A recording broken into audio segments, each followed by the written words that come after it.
dédié à l'industrie du futur pour le secteur agroalimentaire. On va parler aujourd'hui d'e-commerce et de logistique associée. Donc, ce webinaire est enregistré. Vos micros et caméras sont coupés, mais voilà, vous avez le petit chat si vous souhaitez poser des questions, intervenir, et on pourra prendre quelques questions au fil de l'eau et on prendra un temps d'échange en fin du webinaire. Donc, merci à tous pour votre participation. Merci à tous les intervenants qui vont participer aujourd'hui.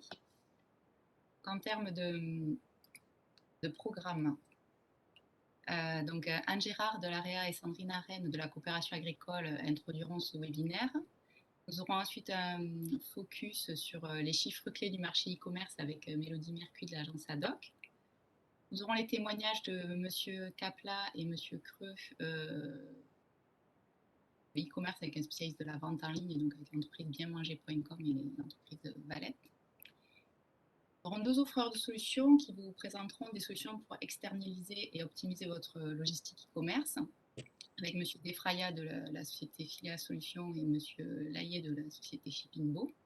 Et enfin, on fera un focus sur le e-commerce des produits frais, avec Monsieur Villiers de Chronofresh, Monsieur Chapelle et Monsieur Fauchia, donc Monsieur Chapelle pour Côté Fiche et Monsieur Fauchia pour Agilea. Et enfin, donc moi-même, des gens de l'agence ADOC, je vous présenterai le parcours régional Industrie du futur. Passer la parole à Anne Gérard et Sandrine Arène pour introduire ce webinaire. Bonjour à tous. Bonjour. Et vas-y Sandrine. Alors, bonjour à tous. Ce webinaire s'inscrit dans le cadre en fait du contrat agroalimentaire 2020-2025 qui a été signé en novembre 2020 et qui a permis de définir une vision stratégique partagée pour l'agroalimentaire régional. C'est un contrat qui est piloté de façon opérationnelle par la coopération agricole Occitanie et l'AREA Occitanie, avec le soutien de l'État et de la région, et en collaboration avec l'Agence de développement économique ADOC et différents partenaires. L'ambition en fait de ce contrat, c'est de développer en Occitanie une alimentation plaisir plus saine et plus durable, avec des entreprises créatrices de valeur sur l'ensemble des territoires. Donc, on a répertorié en fait 4 grands défis qui sont s'approprier un socle collectif fédérateur, restaurer la confiance, construire un pacte d'union régionale, donner les moyens aux entreprises de se transformer. Et chacun de ces engagements se traduit en fait par plusieurs actions clés. Au total, il y en a 10. L'ambition étant en fait de fédérer environ 700 à 800 entreprises agroalimentaires dans le cadre de ce contrat. Ce webinaire, en fait, lui, rentre dans le cadre de l'action 10 qui est appelée Nouvelles technologies. Anne ? Tu passes la slide, Aude. Voilà, donc l'action 10 dont vient de vous parler Sandrine est une action justement pour développer les nouvelles technologies dans la transformation des entreprises agroalimentaires. Et donc l'idée, c'est vraiment justement d'organiser ces webinaires, de vous informer sur ce qui se fait justement sur ces thématiques, et notamment sur le parcours régional Industrie du futur qui vous sera présenté en fin de webinaire.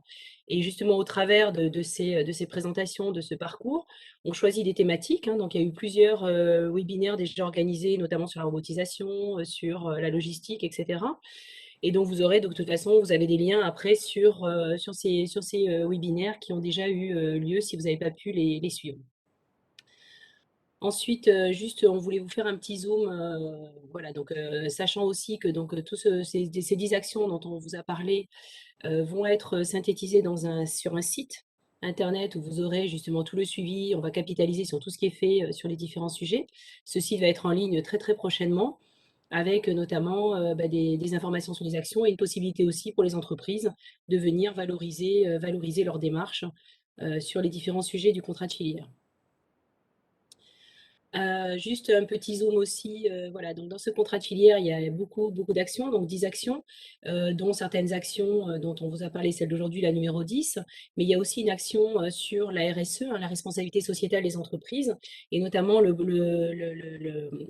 sous-action phare de la RSE va être d'organiser des journées portes ouvertes en mois de mai pour permettre aux entreprises de présenter leur démarche RSE auprès de leurs parties prenantes. Voilà, donc c'est pour ça qu'on voulait quand même vous en parler, parce que ça va être une façon vraiment de communiquer pour vous et de valoriser votre démarche RSE. Donc n'hésitez pas si vous êtes intéressé à prendre contact avec nous pour pouvoir participer à ces journées portes ouvertes et ouvrir vos entreprises afin de valoriser donc cette démarche RSE.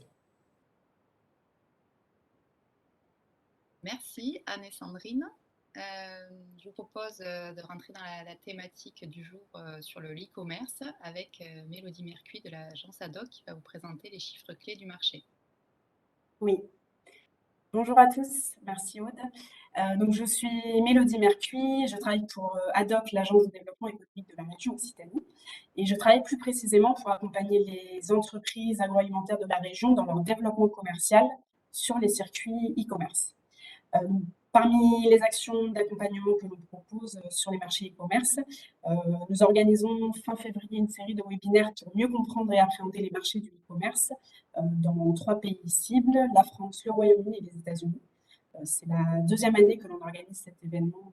L'an dernier, nous avions traité l'Allemagne, le Japon et la Chine notamment. Et l'idée de ces présentations, vraiment, c'est de vous donner un panorama précis des marchés en question avec les chiffres clés, les principaux acteurs et les opportunités de développement. Donc là, on ne va pas rentrer dans le détail de tout ça, mais voilà, je voulais vous communiquer cet événement si cela vous intéresse. Dans les slides qui vont suivre, l'idée c'est d'être en introduction de ce webinaire et de vous donner quelques éléments de cadrage sur le marché du e-commerce alimentaire et nous entrons ensuite dans le vif du sujet, la logistique avec nos intervenants. Donc la première chose à se dire quand on parle de e-commerce, c'est que l'année 2020 a été vraiment une année historique pour ce circuit e-commerce et une année atypique pour le commerce de détail en général. En effet, la crise Covid est passée par là et elle a eu un impact très important sur les habitudes de consommation dans tous les pays. Les habitudes ont été d'abord contraintes avec les confinements, les fermetures, la distanciation sociale. Et ce contexte, du coup, a largement incité les consommateurs à commander à distance et donc à utiliser Internet et le e-commerce. Je vous ai remis quelques chiffres là d'une étude qui est sortie en janvier 2021. Voilà, par exemple, 37% des acheteurs sur Internet disent avoir commandé plus suite à la crise sanitaire. Donc, on voit que finalement, ce Covid a vraiment été un accélérateur de la transition digitale. C'est vraiment une tendance de fond qui existait déjà auparavant, avant le Covid, mais les experts estiment que la crise Covid a fait prendre 4 à 5 ans d'avance sur la transformation digitale. Du coup, on observe avec ces nouvelles habitudes des taux de croissance qui sont très très importants sur le e-commerce à tous les niveaux. On va commencer par le niveau mondial. La croissance est de plus 27,6% en 2020 par rapport à 2019. Là, je parle tout produit et services confondus. Et on observe que le poids du e-commerce est passé de 13,6% avant Covid à 18% post-Covid. Donc voilà, c'est vraiment une accélération très importante qui s'est faite. Autre fait important pour nos marchés et qu'on va retrouver à tous les niveaux, aussi bien au niveau mondial que national, c'est que le poids du e-commerce dans l'alimentaire est moins important que tout produit et service confondus. En effet, avant le Covid, le e-commerce représentait 3% du commerce de détail dans l'alimentaire, contre 13%, comme vous le voyez dans la slide, tout produit confondu. Donc le poids du e-commerce alimentaire est passé à 6,5% post-Covid avec un taux de croissance à plus 60%. Ça, c'est vraiment quelque chose d'important qu'on va retrouver sur tous les marchés. Quand on s'intéresse à l'échelle européenne, donc on a un taux de croissance un peu moins fort, à plus 9%. Ça s'explique au niveau mondial, voilà, on avait la Chine qui tirait la croissance très très fort. Au niveau européen, c'est une croissance un peu moins forte. Mais quand on regarde au niveau de l'alimentaire, c'est une croissance à plus 65% qui s'est faite en 2020. Donc encore une fois, si on rattrapait un peu le retard qu'on avait sur le e-commerce alimentaire par rapport au e-commerce tout produit. La France est le deuxième marché e-commerce en Europe, avec un chiffre d'affaires de 112 milliards d'euros, tout produit confondu, et une évolution de plus 8,5%. Une évolution du coup qui est mitigée par rapport au niveau mondial, notamment pénalisée par les services donc transport, tourisme, voyage, loisirs, qui pèsent très lourd historiquement dans l'e-commerce. C'est à peu près 60% presque des ventes sur Internet se fait sur les services. Là, avec les confinements, etc., ça a été largement pénalisé. Donc, ce qui explique ce taux de croissance qui serait peut-être moins fort et qui est très fort par contre sur les produits, à plus de 32%. Donc ça, c'était les chiffres 2020. Quand on regarde sur 2021, donc là, l'année vient à peine de se finir, donc on commence à avoir les premiers atterrissages, mais on va dire que la tendance de fond se confirme, même si on n'a pas eu les confinements que nous avions eu en 2020. Si vous regardez le graphe, donc on retrouve la part de marché du e-commerce dans l'alimentaire à 7,8% en 2020 et elle passerait à 9% en 2021. Ce sont des niveaux de part de marché qui sont équivalents à ceux qui existaient pendant les confinements. Donc, c'est vraiment important de se dire que même en 2021, alors qu'on n'a pas eu de vrai confinement aussi dur qu'en 2020, cette part de marché e-commerce reste très très haute et donc on est vraiment dans une transition. Il y a également des projections de croissance sur les années 2022-2023 qui sont très importantes, plus 10% d'évolution des ventes sur Internet pour l'alimentaire. Et quand on regarde donc, le graphique de droite qui est vraiment focus sur les produits bio, on observe que cette tendance et cette évolution des ventes sur Internet est encore plus importante pour ces produits bio, sur lesquels, qui sont surperformants sur le e-commerce. En fait. Donc une vraie opportunité de développement pour les produits du quotidien sur l'e-commerce, mais encore plus pour les produits bio, ce qui explique qu'on va faire ce focus d'ailleurs dans le cadre de notre semaine e-commerce. Donc, si on regarde le nouveau paysage, le paysage du coup e-commerce qui est très favorable, comme on l'a vu, avec une cible de plus en plus large, c'est 81% des internautes qui achètent désormais sur Internet. La cible est de plus en plus large. Auparavant, on était vraiment focusé sur une cible jeune et les zones périurbaines. Maintenant, on recrute chez les plus de 50 ans, dans les centres urbains, etc. Donc, vraiment, le e-commerce partout. Autre fait très très important aussi pour comprendre la nécessité de se développer sur l'e-commerce, c'est qu'aujourd'hui, le consommateur français est omnicanal, ça veut dire qu'il fait ses courses aussi bien en magasin que sur Internet. Donc il est très important d'être un peu partout en fait et d'être à la fois en magasin et sur Internet pour ne pas le perdre, puisque lui vraiment navigue sur ces différents circuits. Et pour finir, toute cette dynamique e-commerce a vu l'émergence de nouveaux acteurs. On ne rentrera pas dans le détail de ces acteurs, mais qui sont apparus notamment dans les centres urbains avec le drive piéton, le quick commerce qui promet une livraison en 15 minutes. Voilà, beaucoup d'initiatives qui se sont développées. Malgré toutes ces initiatives, le e-commerce reste un secteur très concentré en termes d'acteurs. Et ce sera la dernière slide de cette introduction. On voit qu'il y a eu une progression du nombre de sites très importante et qu'aujourd'hui encore, les 3/4 du chiffre d'affaires e-commerce en France est fait par 1,1% des sites. Vous retrouvez à droite le top 15 des acteurs du e-commerce en France. Ça, c'est les acteurs hors service sur les biens. Et on retrouve nos enseignes de grande distribution alimentaire qui gagnent des parts de marché. Et en effet, il faut défiler encore le dernier bloc. On observe que les enseignes de grande distribution aujourd'hui représentent 90% du chiffre d'affaires du e-commerce alimentaire. Alors cela s'explique assez facilement. En fait, elles ont très tôt investi sur le développement de leur modèle Drive et donc n'ont pas investi historiquement sur les livraisons. Le fait d'avoir investi sur le Drive, ça leur a permis de se défaire totalement des problématiques de logistique liées à la livraison de produits alimentaires, puisque les clients vont chercher leurs courses eux-mêmes avec leur voiture. Et voilà, ça leur a permis de ne pas aborder ça. Mais bien souvent, on observe que sur ces sites de Drive, les assortiments sont relativement courts. Il est difficile de trouver des produits spécifiques en dehors des grandes marques nationales. Et en plus, on l'a vu, les consommateurs utilisent de plus en plus les services de livraison à domicile, notamment suite à la crise du Covid. Donc, on voit en fait que même si le gros du marché alimentaire est trusté par les sites de Drive des grandes surfaces alimentaires, la dynamique se trouve ailleurs et notamment sur le développement de la livraison.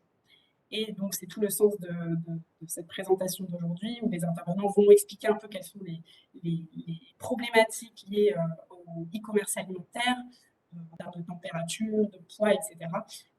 Et finalement, vous apporter des solutions sur ces enjeux logistiques. Merci Mélodie. N'hésitez pas, si vous voulez poser quelques questions dans le chat, on pourra y revenir aussi à la fin de la présentation. Merci beaucoup. Je vais passer la parole à messieurs Capla et Creux des sociétés bienmanger.com et Valette qui vont nous partager leur expérience.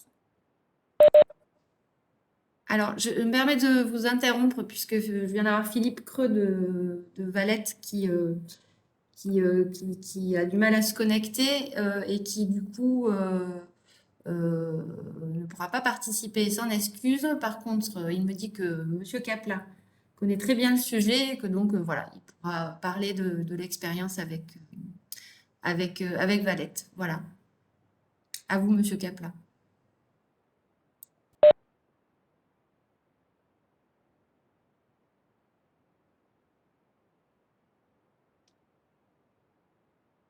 Je n'entends pas monsieur Capla. Il faut remettre votre micro. Voilà. Oui. Bonjour à tous.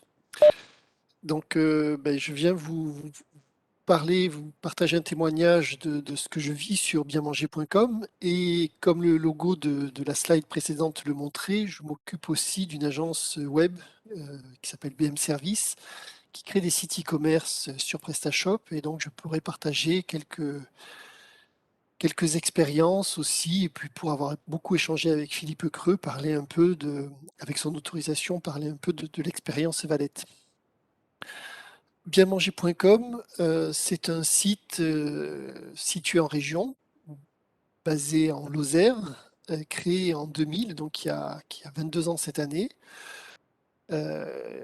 qui, contrairement à ce que disait Mélodie à l'instant sur les problématiques, sur les offres de drive ou aujourd'hui de dark store en ville qui ont des assortiments très courts, et bienmanger.com a un assortiment très long, puisqu'aujourd'hui on a 12 000 produits proposés sur le site, issus de 1600 producteurs partenaires, pas uniquement des produits de la région, Anne, si on peut passer à la slide suivante, mais des produits dans tous les univers. Ah, voilà, celle-là. Des produits dans tous les univers, à la fois produits d'épicerie fine, produits du terroir, produits bio.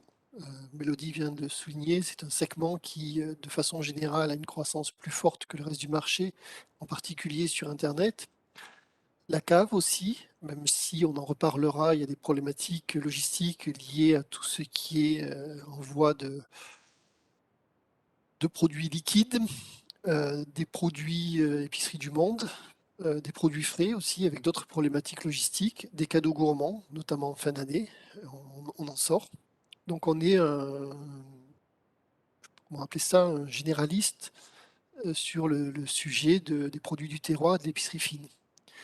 Si on peut passer, slide suivante, pour dire aussi ce qu'a dit Mélodie à l'instant, c'est que on a une croissance régulière depuis 20 ans avec une accélération. Alors nous qui a démarré en 2019, mais en 2020, ça a été en particulier très fort porté par le confinement, bien sûr. Et on revient en 2021 sur des niveaux inférieurs à 2020, mais très largement supérieurs à 2019. Donc, et sur une activité qui aujourd'hui représente 12 millions d'euros en B2B plus B2C, l'essentiel étant du B2C. J'ai rajouté cette frise en introduction pour expliquer. Et c'est les vrais produits issus des commandes en question. La première commande, c'était en septembre 2000 et c'était de la saucisse à l'huile, puisque on est en Lozère, donc ça fait partie des spécialités du coin, la saucisse à l'huile. La 10 millième commande, il a fallu 5 ans, c'était des cafés. La 100 millième commande, c'était déjà un coffret gourmand. C'était en 2010, il a fallu 10 ans. Et on voit une accélération puisque 10 ans plus tard, on était à la millionième commande. Et 2 ans plus tard, on doit être à la 1 500 000e commande. Donc j'ai mis cette petite frise parce que comme on va parler de logistique, c'est là la transition idéale. Parce que si on parle de 1 million de commandes à expédier, alors là, vous allez me dire, c'est sur 20 ans, donc bon, ok, mais on voit que ça s'accélère. Les enjeux logistiques, ils sont multiples. Déjà, premier enjeu, j'ai dit tout à l'heure que l'on avait 12 000 produits. 12 000 produits à stocker, ça donne la photo du haut. Ça demande de la place au sol. Euh, Aujourd'hui, on a 5 000 mètres carrés d'entrepôt avec 15 km de rayonnage environ. Chaque produit est stocké dans un petit carton sur une étagère avec des zones de stockage plus en gros pour des produits qui ont plus de rotation. Donc, stockage en gros, ça veut dire stockage de palettes, donc ça veut dire qu'il y a aussi des paletiers. Et les enjeux de la logistique, alors ils sont multiples. Le premier enjeu, c'est la gestion des stocks et l'entreposage, parce que pour que tous les produits partent, il faut qu'ils partent en J+1, il faut qu'ils soient présents sur le site. Donc il faut qu'on ait un stock. Donc ça prend de la place au stock, au sol, et ça a un impact aussi sur le modèle économique, puisqu'il faut pouvoir porter ce bâtiment, que ce soit en location ou en construction. Il y a un deuxième niveau d'impact en termes de logistique. Si on parle aujourd'hui, on doit faire près de 200 000 commandes par an. Euh, c'est une problématique de picking et de packing. Alors, picking, ça veut dire quoi? Ça veut dire aller chercher tous les produits qui composent la commande. Chez nous, en moyenne, dans une commande, il y a une dizaine de produits. Donc, il y a un opérateur qui doit, à partir d'un bon de commande, aller récupérer le plus vite possible les 10 produits en faisant le moins d'erreurs. Euh, la logique du packing, c'est que ces 10 produits, il va falloir le faire rentrer dans un carton et les caler suffisamment pour que les produits voyagent. La particularité dans l'agroalimentaire, elle est qu'il y a des produits de nature hétérogène, c'est-à-dire il y a des produits en emballage vert, des bouteilles, des pots en verre, il y a des produits qui sont sous forme de sachets, il y a des produits qui sont sur des emballages carton. Ces différents types d'emballages cohabitent pas forcément très bien entre eux. Si on met des produits lourds au-dessus de produits légers, ils vont les écraser. Donc si je mets des chips et que je mets des bouteilles au-dessus, ça va pas. Si je mets des chips au-dessus des bouteilles, ça va mieux, mais si le logisticien retourne le colis, ça va plus non plus. Donc on va dire au logisticien de ne pas retourner les colis, mais comme ils interviennent après, ils vous expliqueront que c'est pas tout à fait possible. Donc il faut trouver des solutions en termes de packing, pour faire que tous ces produits dans un même colis arrivent à cohabiter sans se choquer et sans s'abîmer les uns les autres. Donc ça pose des problématiques de choix de matériaux d'emballage, de choix de matériaux de calage. Ça pose aussi des problématiques de conditions d'achat de ces matériaux d'emballage et de calage, puisque rapidement la question c'est de dire combien ça coûte pour emballer un colis, combien ça coûte pour caler un colis, et donc quel est le budget de calage, d'emballage par colis. On a tendance à considérer, enfin, vous êtes des professionnels, donc vous le savez comme moi, mais le particulier voit le carton comme, je sais pas comment dire, comme un sous-produit qui n'a pas de valeur. Or, quand on en achète beaucoup, ou même moins, on sait que voilà, un carton, c'est rapidement quelques dizaines de centimes, voire pour des caisses double ou triple cannelure, ça peut dépasser les 1 euro, donc c'est pas très cher, mais sur des commandes de 50-60 euros, ça fait déjà 1%, 2%, donc ça commence à se voir et forcément ça devient un enjeu. Les problématiques liées à la logistique, si on les déroule, ensuite, c'est les offres de transport à proposer. Aujourd'hui, il y a des études, je pense que d'autres intervenants le diront, mais disons que les clients, une des causes de volatilité des clients, c'est le choix des modes de transport qu'on leur propose et des prix de transport. Il y a quasiment un client sur deux qui est prêt à changer de site si on ne lui propose pas une offre de franco, c'est-à-dire de ne pas payer de frais de port. Et dans les autres critères, il y a des clients qui vont privilégier la livraison en point relais, d'autres en rendez-vous à domicile, d'autres la livraison euh, sur leur lieu de travail. Donc les options de livraison se multiplient.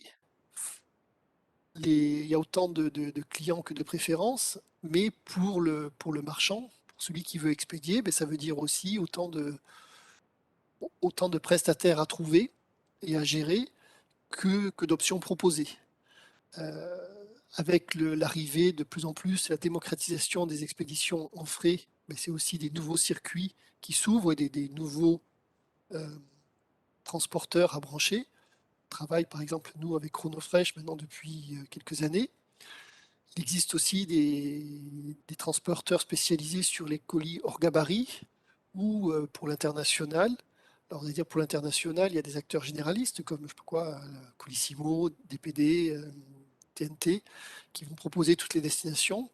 Mais dès que vous avez un volume un peu important sur un pays, vous avez aussi des acteurs qui vont vous proposer de faire une collecte spécifique chez vous pour aller faire de l'injection directe dans le pays.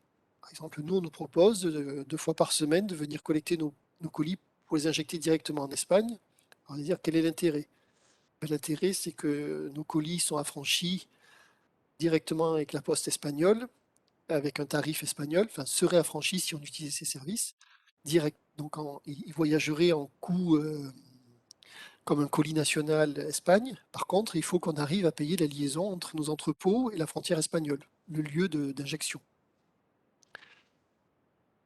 Toutes ces problématiques, ça génère une technicité croissante au niveau informatique avec le branchement de web services pour appeler les différents transporteurs et récupérer les étiquettes de transport avec différents paramètres à passer pour éditer une étiquette de transport. Puisqu'il y a un intervenant de Chronofresh après moi, peut-être il pourra expliquer tous les paramètres nécessaires pour éditer une étiquette pour un colis Chronofresh. Et c'est à la fois pas très compliqué, mais ça demande une certaine rigueur pour passer tous ces paramètres. Et nous concernant, pour arriver à gérer des grands nombres de colis, la mise en place de WMS, alors ça veut dire Warehouse Management System, c'est des logiciels de gestion d'entrepôt, et de TMS, Transporteur Management System, donc des logiciels qui permettent de gérer les paramètres de tous les transporteurs avec qui nous travaillons. La problématique de la logistique, c'est aussi une problématique de modèle économique. Tout à l'heure, je disais qu'un client sur 2 était prêt à changer de crèmerie si on ne lui proposait pas des frais de port offerts. Or, proposer des frais de port offerts, c'est pas anodin.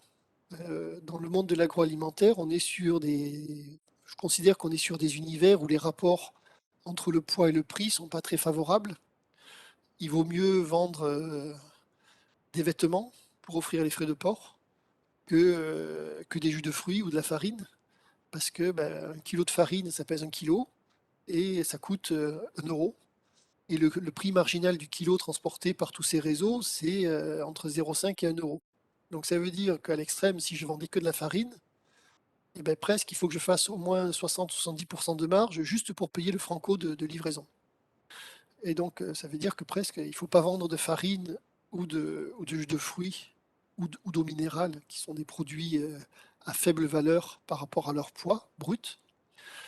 Bon, alors vous allez me dire, j'ai qu'à vendre des truffes noires et du caviar. En effet, ça c'est un peu plus facile et c'est un peu plus ou du safran, produit exceptionnel en termes rapport poids-prix, en termes logistiques, ou toutes les épices en général. Mais donc le modèle économique pour proposer des frais de port offerts, il faut quand même bien le calculer parce que rapidement, il peut aussi avoir des répercussions fortes sur le modèle économique plus global de l'activité e-commerce, voire détruire toute rentabilité de l'activité e-commerce. C'est en particulier dans le monde alimentaire.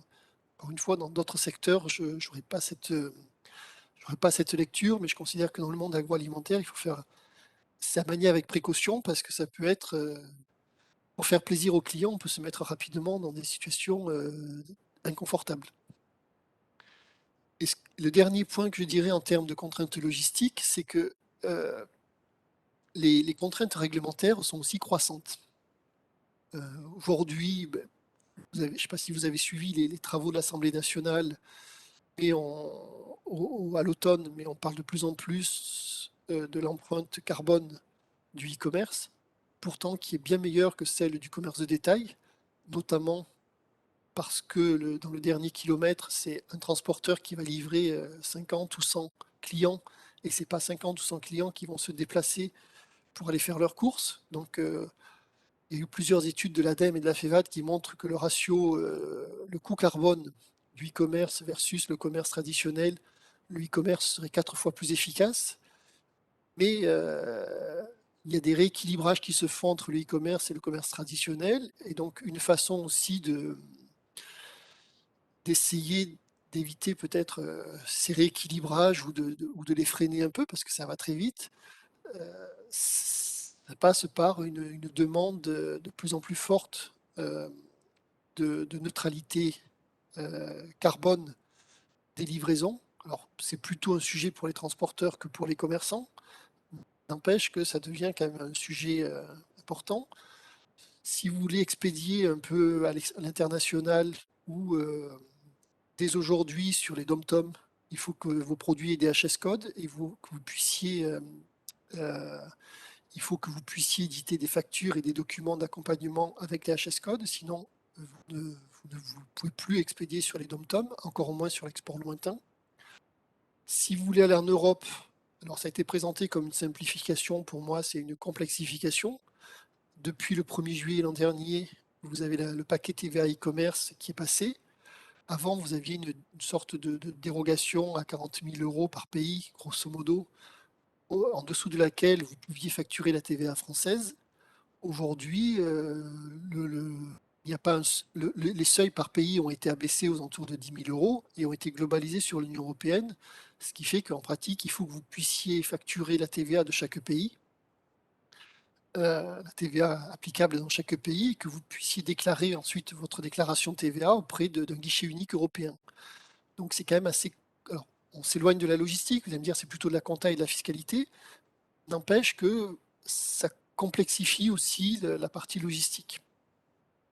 Donc voilà pour les enjeux multiples en termes de logistique. Et pour quand même terminer par une note positive, je vais prendre ma casquette un peu BM Service pour dire que pour démarrer en e-commerce, on peut démarrer en e-commerce en 2022 et je pense qu'il y a 3 solutions possibles. En jaune, l'idée c'est de créer son propre site internet. Il y a de nombreuses solutions. J'en ai cité 3, WooCommerce lié à WordPress, Shopify, PrestaShop.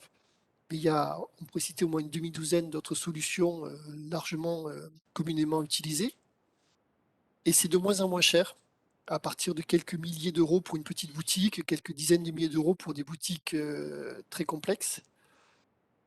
On peut aussi choisir d'intégrer une place de marché, ce qu'évoquait Mélodie tout à l'heure, pour profiter de la puissance de la part de marché et du nombre de clients qui sont présents sur ces places de marché. Amazon, bien sûr, ou dans l'agroalimentaire sur les produits frais pour de bon, ou dans les produits bio Greenwiz. Ou on peut trouver un distributeur e-commerce comme bienmanger.com. Il y a plusieurs paramètres à avoir en tête quand on fait le choix d'un ou plusieurs canaux pour être présent en e-commerce. Bien sûr, il y a les coûts informatiques, il y a les dépenses de publicité, il y a les coûts logistiques, les compétences à internaliser ou à externaliser, la vitesse de déploiement, les niveaux de marge que proposent ces différents canaux de vente, la capacité de maîtriser son image ou la marque de ses produits, la propriété du fichier client. Pour moi, ces 8 paramètres sont les 8 principaux paramètres à avoir en tête quand on fait un choix.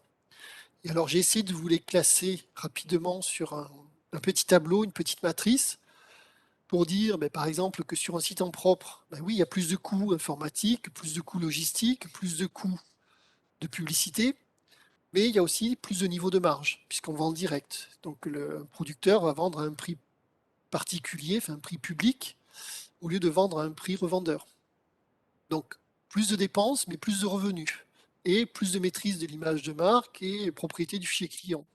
Donc, à contrario, sur une place de marché, on abandonne une part de la marge à la place de marché, on ne maîtrise pas l'image de marque, on n'a pas la propriété du fichier client, mais on peut déployer plus vite pour moins cher.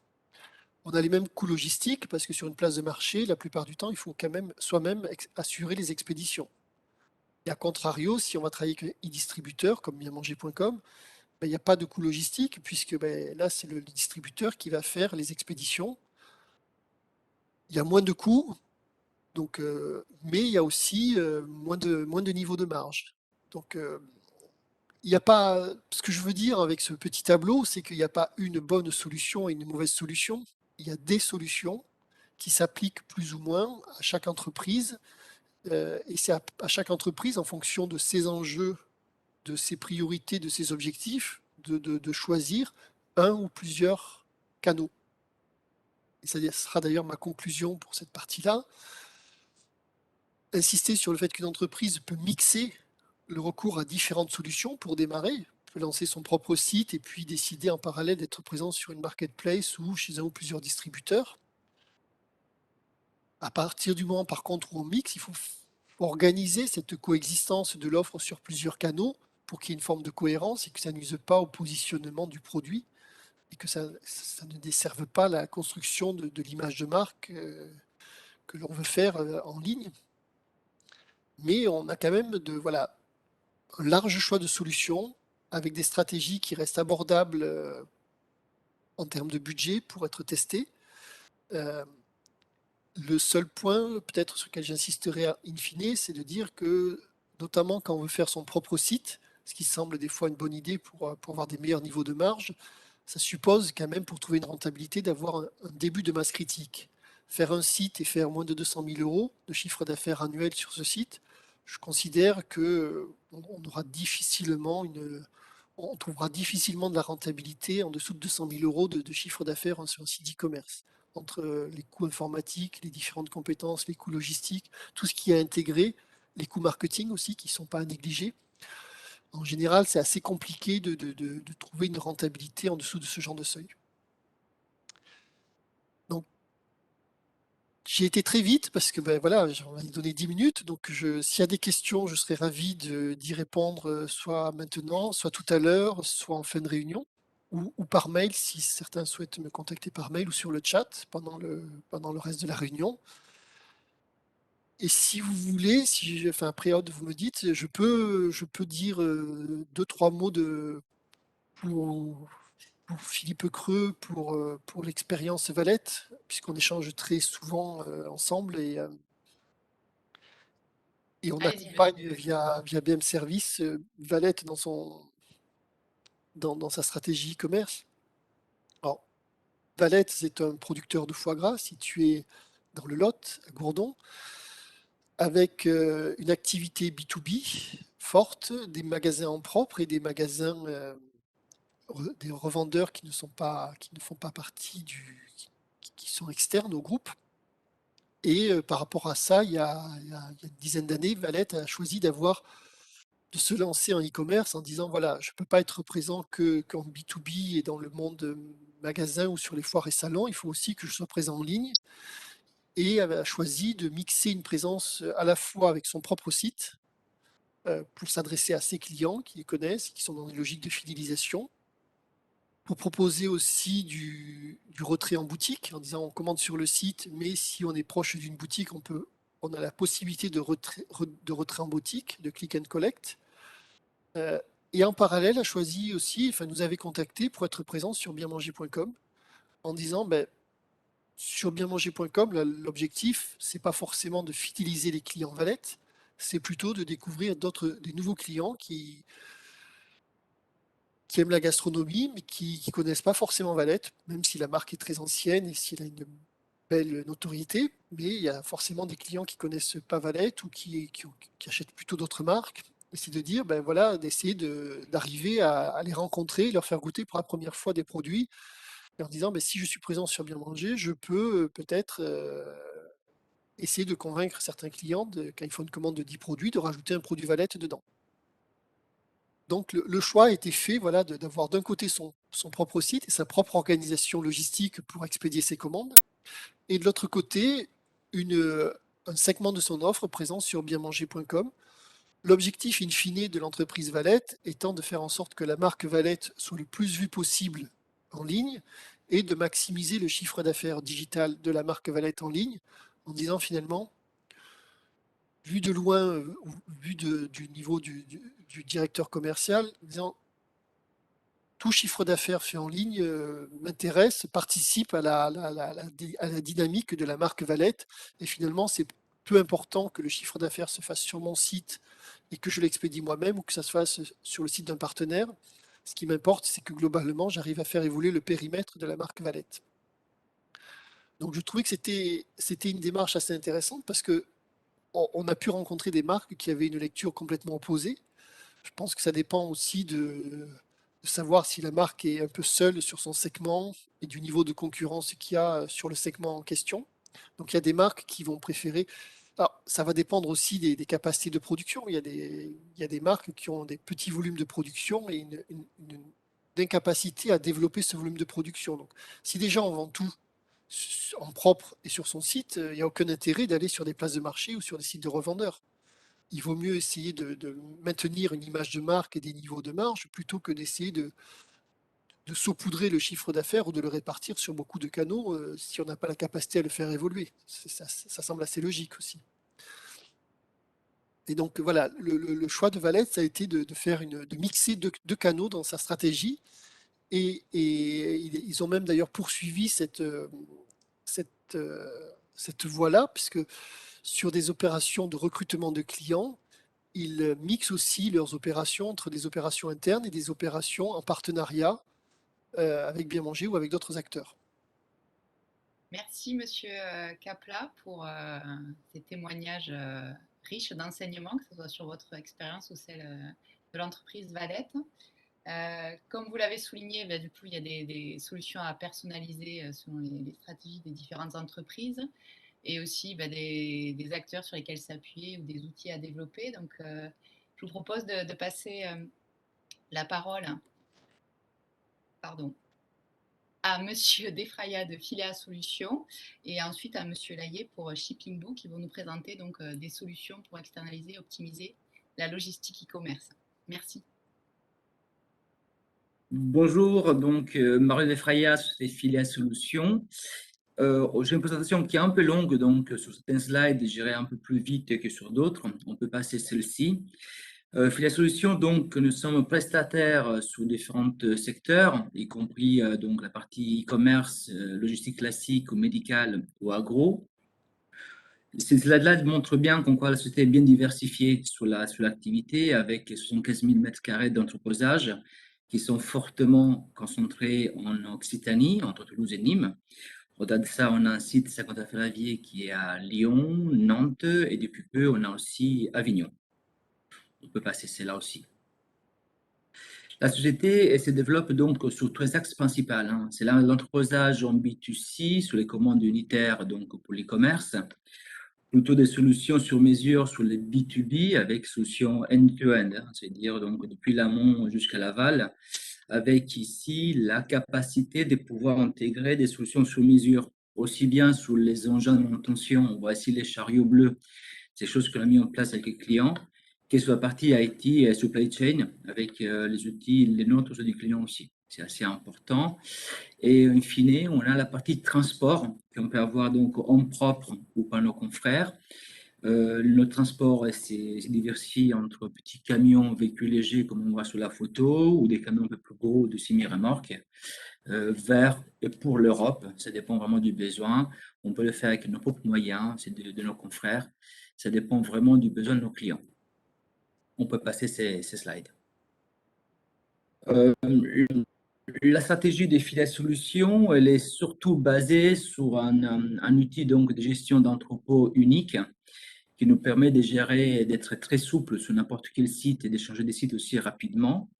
On intègre aussi une capacité donc d'intégrer des projets industriels avec aussi la capacité d'utiliser les outils de nos clients, SAP, Reflex ou encore d'autres.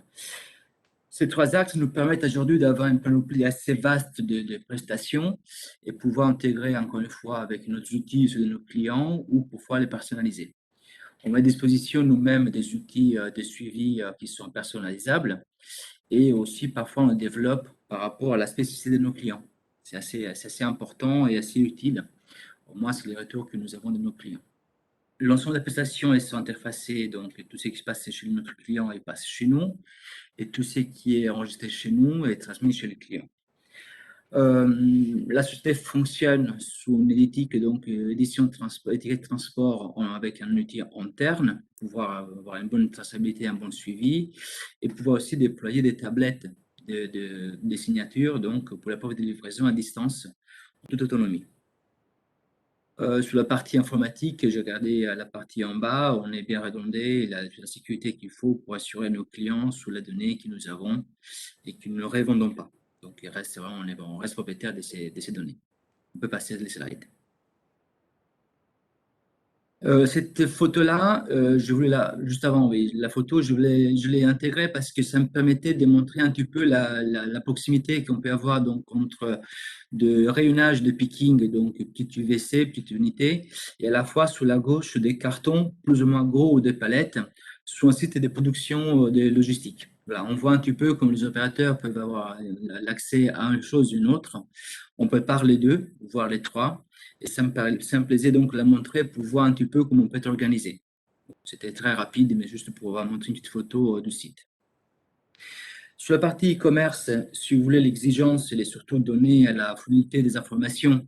Donc, on a intégré un module donc, de marché qui est assez performant, on peut interfacer avec différentes solutions, qui soient PrestaShop ou WooCommerce, comme montrait Laurent, ou d'autres solutions. Ce qui est important pour notre part, c'est d'être interfacé avec les transporteurs et surtout donner la visibilité à nos clients, donneurs d'ordre, des opérations que nous réalisons en interne.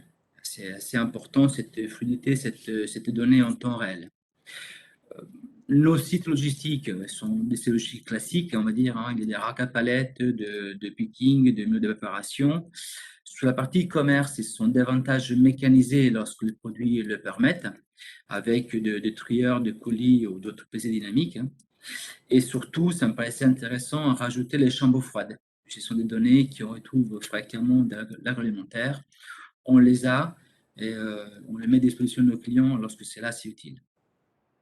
Sur le secteur e-commerce, ce qui était assez important, c'est avoir cette visibilité vraiment au flux de l'eau et pouvoir intégrer les commandes rapidement. Savoir gérer l'expédition et les retours, naturellement, avec une traçabilité de ce que nous préparons et nous expédions. Savoir gérer aussi les cut-off transporteurs, ça veut dire donc préparer les commandes par rapport à l'enjeu d'expédition de nos clients. Si un transporteur passe plus tôt, on peut pas les commander plus tôt. S'il passe un peu plus tard, on a un peu plus de temps, mais on s'organise en fonction. C'est important, un petit peu comme la gestion des pics d'activité. On l'a vécu encore récemment, Black Friday, Noël, c'est super important. Maintenant, on est sous les soldes. Voilà, la société s'organise avec ses clients pour pouvoir assurer, on va dire, ces volumes qui sont des volumes assez importants. Et sujet assez important, on a souhaité toujours avoir donc une personnalisation de la prestation, aussi bien dans les emballages et dans les outils de communication comme le marketing et coupons. Aujourd'hui, depuis tout le temps, la solution intègre cette spécificité, cette particularité au niveau de notre prestation. On peut passer Aude. La partie e-commerce et ces slides montrent en fait l'intérêt que nous portons à la préparation de commandes puisqu'on la segmente énormément. On l'approche aussi sur les produits en fait. C'est le produit et la commande qui déterminent comment on peut travailler. On essaie vraiment d'avoir une vision très fine de ces prestations-là pour des commandes qui sont simples, parfois une pièce, une commande, des commandes qui sont un peu plus étoffées, et à la fois aussi des ventes privées, qui sont assez spécifiques, et ça rentre et ça sort, mais des volumes qui sont souvent assez importants. Donc, on a intégré cette spécificité aussi chez nous. Aujourd'hui, notre logistique est plutôt omnicanal. On l'a vu en amont, on travaillait sur la partie B2B et B2C, et depuis un petit moment aussi les distributeurs. Donc, on fait le B2R pour vendre détaillant. C'est un peu spécifique, mais pareil, on l'a intégré. On peut passer à ces slides. C'est surtout pour rentrer sur la particularité de la partie agroalimentaire, puisqu'on a vu un petit peu comment on travaille sur l'e-commerce. Quand on a de l'e-commerce sous l'agro, les enjeux, de notre point de vue, c'est savoir tracer ce qui est donc, par exemple, les dates de limite de consommation ou le lot de production. Savoir, on va dire, intégrer dans la prestation un code de qualité, par exemple, pour savoir si la pièce est conforme ou pas. Et permettre à nos clients aussi de dire, attention, le lot que je t'ai transmis, il est soumis à validation par laboratoire, donc pour le moment, il est bloqué. Et 3 jours après, dire, OK, c'est lot, tu peux l'expédier. Donc, les clients agissent en autonomie sur ces lots de production pour qu'on puisse, nous, les préparer ou les retenir en stock si toutefois ils ne sont pas conformes. Dans la gestion de l'entrepôt, naturellement, on a des entrepôts qui sont température ambiante ou en température donc dirigée. Assez important, on a eu des gestions parfois un peu d'urgence avec les imprévus, surtout dans le médical. Les Covid le démontrent, avec des solutions temporaires assez importantes pour gérer le volume au niveau de la partie qui est rentrée, qui sortait du frigo. Lorsqu'on parle de pièces, naturellement, on peut préparer, nous, cette logistique, une unité de vente consommateur, les sachets, les cartons, les palettes. Et on intègre aussi les règles de gestion, c'est-à-dire la plupart des fois, on travaille en FIFO, hein, les premiers qui rentrent, c'est les premiers qui sortent. En vente privée, la plupart des fois, c'est du LIFO. Les derniers qui rentrent, c'est le premier qui sort. Et on intègre les FIFO, les premiers périmés et c'est les premiers expédiés. C'est assez spécifique, mais voilà, ce sont des demandes qu'on a mis en place et qu'on suit par rapport aux exigences de nos clients. Naturellement, dans la gestion logistique, c'est la gestion des inventaires hein, qui peut être vraiment par rapport aux besoins de nos clients. Et la société intègre toute la panoplie, on va dire, des exigences HACCP, le flux de défense si nécessaire, donc la lutte contre le nuisible. Ce sont des choses qu'on intègre de façon classique dans nos prestations. On peut passer celle-là aussi. La dernière slide, et j'aurais terminé, c'était pour montrer un petit peu avec qui et comment on travaille. De façon très variée, c'est un slide qui répond un petit peu à la deuxième, hein, lorsqu'on voyait que c'était des prestations assez différentes. L'e-commerce, les sport shop ou bricots ou encore les jardins sont des prestations logistiques très axées petits colis.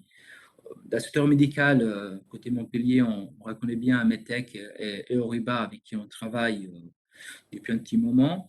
L'industrie spécifique, hein, IES et Synergie, JE, que dans les région montpelliéraine ou Orba Solar, qu'on connaît aussi bien. Et ça m'intéressait plutôt voir sur la partie logistique agroalimentaire. L'exigence dont je viens de parler, ce sont celles qui nous transmettent, par exemple, Montcigal dans le vin, AEB au Birbach sur la partie agroalimentaire. Ce sont des choses qu'on a développées, on a suivi avec eux et qu'aujourd'hui, on met à disposition avec l'expérience que nous avons par rapport aux enjeux qui sont celles de la logistique e-commerce ou agroalimentaire, voire les deux ensemble. Voilà. Moi, j'ai terminé. J'espère d'avoir été assez clair et même si c'est un peu rapide, je suis à disposition si besoin pour plus d'informations. Merci beaucoup, Monsieur Defraya. N'hésitez pas à utiliser le chat si vous avez des questions ou en fin de séance. À ce propos, Aude, il y a eu une question, mais je pense que c'était pour Laurent, c'était la présentation d'avant, de Claire qui demande ne prend-on pas le risque de concurrencer ses propres clients? J'ai pas répondu, je pensais répondre à la fin. D'accord.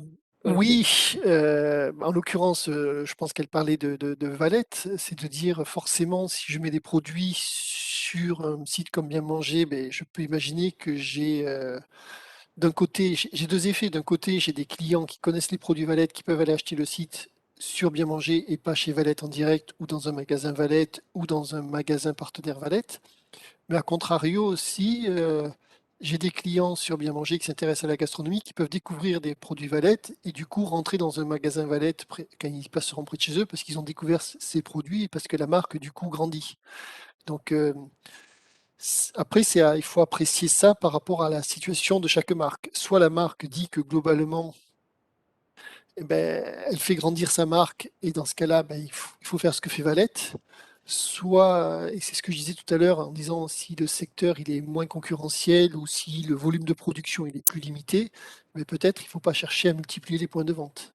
Mais c'est vraiment des stratégies, elle est affinée ensuite au cas par cas pour chaque maison.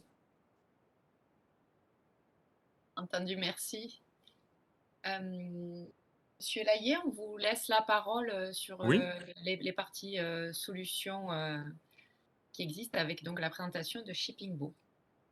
tout à fait. Bah, écoutez, bonjour à tous. Moi, je vais vous présenter du coup la solution Shippinbo, qui est une solution informatique en mode SaaS. Donc SaaS qui ne nécessite pas d'infrastructure, pas de serveur, mais tout est hébergé dans le cloud. Donc une solution informatique dédiée à la logistique. Donc on va être le back-office des e-commerçants, des marchands pour gérer leur logistique. On a trois outils que je vous présenterai par la suite. Alors, on est une société, on va dire une vieille start-up, puisqu'on existe déjà depuis 2016. Aujourd'hui, on a 48 salariés. Nous sommes basés à Toulouse, donc en Occitanie. Et on gère 10 millions d'étiquettes, donc 10 millions de commandes, qui représentent un chiffre d'affaires global de 1,2 milliard. Donc parmi nos clients, on a des e-commerçants évidemment, mais aussi des marketplaces, des logisticiens, des industriels, fabricants, etc. Là, je vous ai mis quelques exemples. Donc, par exemple, Economic, c'est une marketplace alimentaire. Ils achètent des produits en fin de durée de DLUO pour les mettre en vente sur les marketplaces. Ils gèrent la logistique avec Shipinbo et ils livrent leurs consommateurs avec Shipinbo. Sochep, c'est une marque de produits de régime alimentaire. Bon, on a plein de cas comme ça. Alors, beaucoup de choses ont été dites et merci à Mélodie et Laurent d'avoir un peu débroussaillé le terrain. Effectivement, quand on fait de la logistique e-commerce, ben, il y a pas mal d'exigences, notamment du côté des consommateurs. Donc, j'avais quelques stats. Alors, 72%, d'après une, une enquête, 72% des consommateurs interrogés considèrent la livraison comme le critère le plus important lors de l'achat sur Internet. Et 98% recommandent sur le même site suite à une expérience d'achat positive. Donc il y a des enjeux qui sont évidemment très importants en matière de logistique e-commerce. Ça ne suffit pas d'avoir de bons produits, d'avoir de bons tarifs. On a vu aussi Laurent Capla tout à l'heure nous a présenté la stratégie. On est de plus en plus dans l'omnicanalité, c'est-à-dire qu'on va vendre sur son site internet, mais pas que. On va aussi vendre sur des marketplaces, sur des sites de vente privée aussi qu'on voit de plus en plus. Et il n'y a pas de bonne stratégie, il n'y a pas de bonne méthode. Souvent, ça peut être intéressant de mixer un peu tout ça, notamment dans l'alimentaire. On sait que se faire référencer par la centrale d'achat de Leclerc, c'est compliqué, c'est très compliqué pour mettre ses produits dans les rayons. Par contre, vendre sur la marketplace Leclerc, bah, c'est beaucoup plus simple. Donc, ça peut être une stratégie à déployer. Donc, nous, si vous voulez, on est un peu l'outil qui va permettre de mettre en œuvre la stratégie qui a été définie donc sur les différentes sources de commandes, les marketplaces, et aussi sur la stratégie logistique. Donc, on peut équiper l'entrepôt du marchand, du e-commerçant, ou on peut lui permettre de travailler avec des logisticiens comme Filia, qui est d'ailleurs un partenaire Shipinbo. Du coup, je veux bien que vous passiez, Aude, la slide. Donc du coup, voilà, nous, notre solution, c'est vraiment la solution qui va permettre de mettre en place la stratégie du marchand sur son omnicanalité et sur sa logistique. Et donc pour ce faire, on a trois solutions. La première, c'est l'OMS, l'Order Management System. Donc ça, c'est l'outil qui va permettre au marchand de connecter toutes ses sources de vente, donc son site internet, Presta, Shopify ou autre, ses marketplaces, on a cité tout à l'heure Greenwiz, Amazon, Leclerc, etc., ses ventes privées également. Donc nous, on va connecter avec notre Meta API toutes ces sources de commandes pour récupérer dans un seul système toutes les commandes. L'avantage de l'OMS, c'est que, notamment dans l'alimentaire, on va pouvoir découper ces commandes en fonction de critères qui sont liés soit à l'entrepôt, parce qu'on peut avoir un entrepôt dédié aux produits frigorifiques, et un autre entrepôt pour les produits secs. Mais même à l'intérieur d'un entrepôt, on peut avoir besoin de découper les commandes en fonction des produits secs, froid positif, donc c'est le frais, ou froid négatif, le surgelé. C'est ce qu'on fait pour un certain nombre de clients. Notre OMS va aussi permettre du coup de mettre à jour le stock disponible à la vente sur tous les canaux de vente. Évidemment, vous n'allez pas avoir un entrepôt ou un stock dédié à Amazon, un stock dédié à Greenwiz, un stock dédié à votre site internet.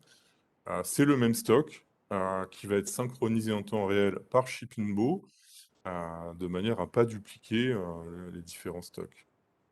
Et une des sources aussi importantes de notre OMS, c'est qu'il va pouvoir générer des notifications de suivi des commandes par mail ou par SMS en fonction des statuts de commande et de l'évolution de la commande. Donc voilà pour notre brique OMS. Ensuite, on a parlé tout à l'heure du WMS, donc Warehouse Management System. Le WMS, en fait, c'est un logiciel qui va permettre de gérer l'entrepôt, donc les réceptions des produits, la gestion du stock de ces produits, la préparation des commandes des produits et l'expédition. Donc là, dans l'alimentaire, effectivement, il y a des notions qui ont été mises en évidence par Laurent tout à l'heure, qui sont la gestion de la DLUO, la gestion des emballages, des numéros de lot. Le consommateur doit pouvoir avoir la traçabilité du numéro de lot du produit qu'il a acheté. S'il y a un problème sur ce lot de fabrication, il faut pouvoir le retirer de la vente immédiatement. Donc, il faut évidemment en assurer la traçabilité. Faire des inventaires également, tout ce dont on a parlé déjà tout à l'heure. Et dans notre WMS, en fait, on a créé des process de préparation de commandes qui sont ceux qui sont utilisés, par exemple, dans les drives alimentaires, Auchan, Shop et autres, qui permettent du coup de faire une ramasse globale d'un certain nombre de commandes, de les mettre dans des sacs ou dans des bacs, et du coup limiter les déplacements dans l'entrepôt. Dans le WMS Shippingbo, on peut gérer tout ça avec un PDA ou une tablette. Et il y a tout un tas de process comme le tri par éclatement, le pick and pack ou le pick to light. Donc c'est une solution WMS qui est très adaptée en fait aux produits alimentaires et qui prend en compte toutes les contraintes liées aux produits secs, froids, positifs et froids négatifs. La dernière couverture fonctionnelle que propose Shippingbo, c'est le TMS. On en parlait tout à l'heure. Eh bien, oui, une fois qu'on a préparé la commande, il va falloir la livrer et permettre en fait au personnel dans l'entrepôt de pouvoir éditer les étiquettes de transport. Donc nous, chez Shippingbo, en fait, on a développé les web services avec une quarantaine de transporteurs. Souvent, ce sont des transporteurs dédiés e-commerce, de manière à ce qu'il n'y ait pas de développement informatique à faire pour le marchand ou pour le logisticien qui utiliserait Shippingbo. Donc c'est natif, il suffit de souscrire un contrat auprès du transporteur. Nous, on paramètre le contrat de transport qui a été souscrit et les étiquettes sortent automatiquement. Les datas sont envoyées directement au transporteur et nous, on se charge de communiquer au consommateur son numéro de tracking et le lien URL pour suivre sa commande sur le site du transporteur. Alors, on a également créé en fait ce qu'on appelle un algorithme de choix transporteur dans notre TMS, justement pour éditer des règles métiers qui vont faire que si une commande est composée d'un produit froid négatif et d'un produit sec, nous, on va la couper en 2 commandes et on va confier la commande, enfin les produits froid négatifs, par exemple à Chronofresh, qui sait très bien le gérer, et le froid sec, Colissimo, qui fait ça très bien.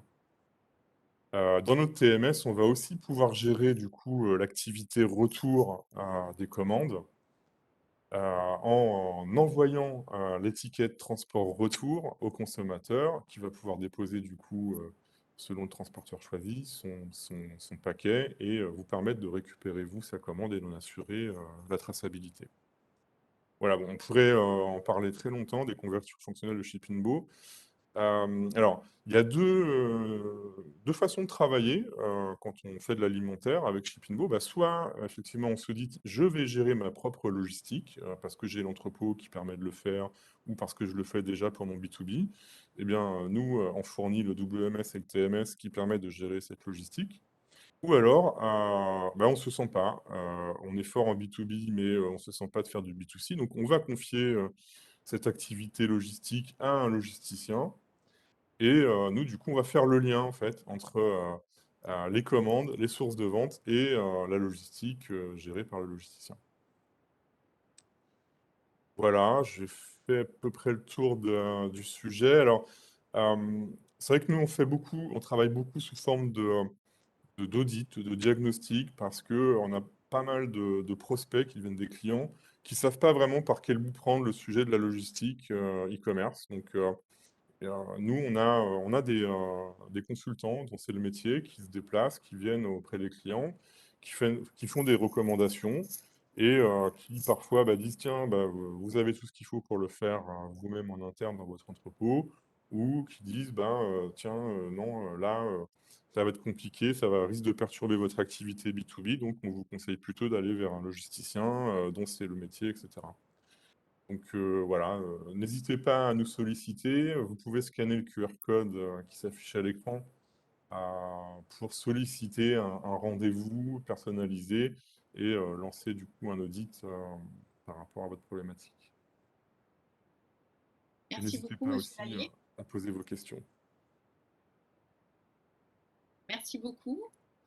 Je propose de continuer du coup, sur le e-commerce des produits frais avec notamment Monsieur Viguier de Chronofresh qui a été cité plusieurs fois et puis un témoignage de l'entreprise Côté Fiche avec Monsieur Chapelle et Monsieur Fauchia d'Agilia qui les a accompagnés aussi dans leur démarche de performance industrielle. Monsieur Viguier, c'est à vous. Oui, alors bonjour à tous. Du coup, Chronofresh, donc effectivement qui a été cité pas mal de fois parce que c'est vrai qu'on travaille avec énormément d'acteurs du e-commerce, notamment sur la région, sur la partie transport. Donc Chronofresh, nous on est une filiale de Chronopost sur la partie agroalimentaire. Alors on a 4 métiers. 2 métiers qui vont moins nous concerner aujourd'hui, qui vont être la livraison de courses et la location de véhicules avec chauffeur, qu'on fait notamment par exemple sur Toulouse, mais là qui est plus adapté à du réassort de restauration, pour la restauration ou autre. Ce qui va vraiment nous concerner aujourd'hui, c'est la logistique et la livraison express. La logistique, c'est tout simplement le stockage et la préparation fine de commandes sur des produits alimentaires. Donc, on est en capacité d'extérioriser la logistique d'un e-commerçant s'il le souhaite dans nos entrepôts. Et le métier pour lequel on est le plus connu et celui pour lequel on a été cité plusieurs fois jusque-là, qui est la livraison express. Donc nous, on livre des produits alimentaires en petits colis de 0 à 30 kg, avec des expéditions d'un ou plusieurs colis. Ça en tri-température, donc sur de l'alimentaire sec, sur du frais et sur du surgelé. Sachant que c'est des livraisons qu'on peut faire vers les professionnels pour du petit réassort, une solution qui va s'apposer à des solutions comme celle de la STEF pour des petites commandes, et évidemment vers les particuliers, puisque le e-commerce touche en grande partie les particuliers. Alors, je me permets de rebondir sur plusieurs sujets qu'a abordé Monsieur Capla.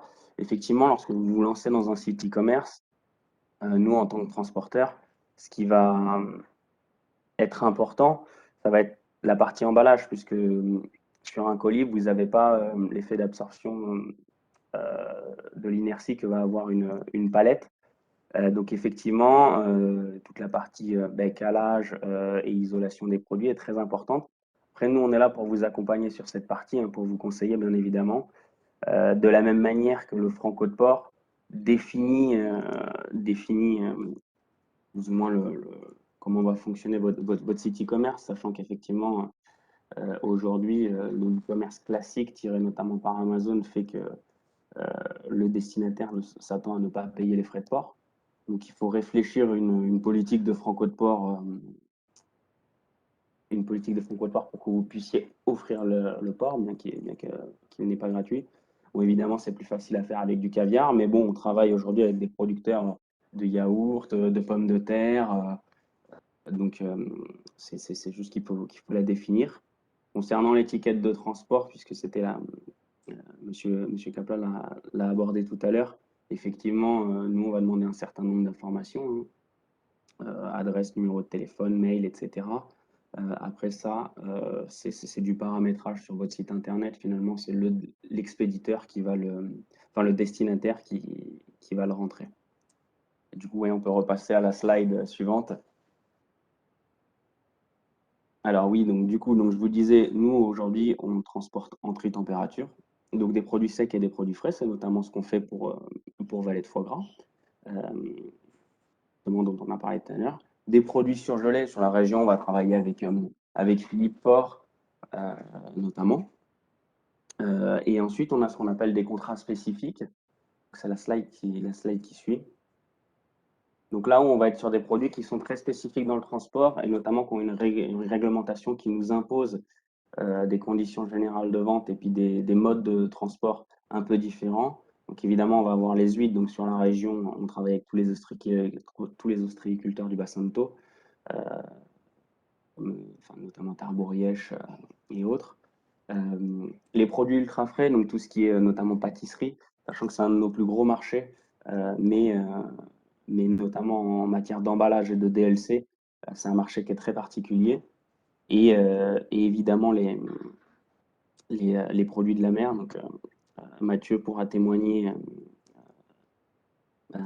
par la suite justement de lui, son retour d'expérience sur le transport de produits de la mer.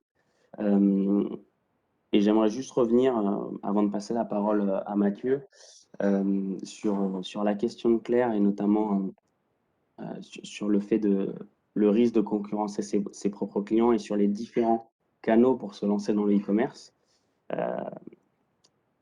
Aujourd'hui, effectivement,